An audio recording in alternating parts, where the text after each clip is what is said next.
समीक्षा तेरो बर्थडे रहेछ, happy birthday to you होइन। बर्थडे भनेको जहिले पनि चाहिँ स्याड हुनुपर्छ क्या बर्थडेमा चाहिँ, किनभने नि आफ्नो त्यस्तो यङ लाइफ चाहिँ अब 1 वर्ष घट्यो नि त, त्यही भएर ह्याप्पी हुनुभन्दा नि स्याड हुनुपर्छ, किनभने जहिले पनि हामी बुढो हुँदै जान्छौँ होइन। तर अब तेरो बर्थडे नै रहेछ, राम्रै त छैनस् त थाहा छ मलाई होइन, त्यही पनि फोटोमा चाहिँ राम्रै आएको रहेछस् होइन, यहाँ आन्टीले हाल्नुभएको रहेछ। ल ह्याप्पी बर्थडे टु यु, राम्रो प्रगति त के गर्नु तैँले गरिदिनुहोस् होइन।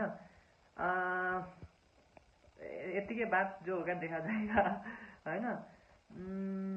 अरू त के भन्नु छ र यार, अब धेरै पैसा कमा अनि मलाई दे।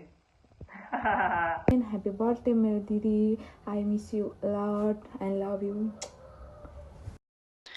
ह्यापी बर्थडे दिदी, जन्मदिनको शुभकामना। ह्यापी बर्थडे समीक्षा दिदी, बर्थडे मजाले मनाउनु होइन, वी मिस यु। अनि काठमाडौँ आएपछि चाहिँ ट्रिट दिनुपर्छ है बवालवाला।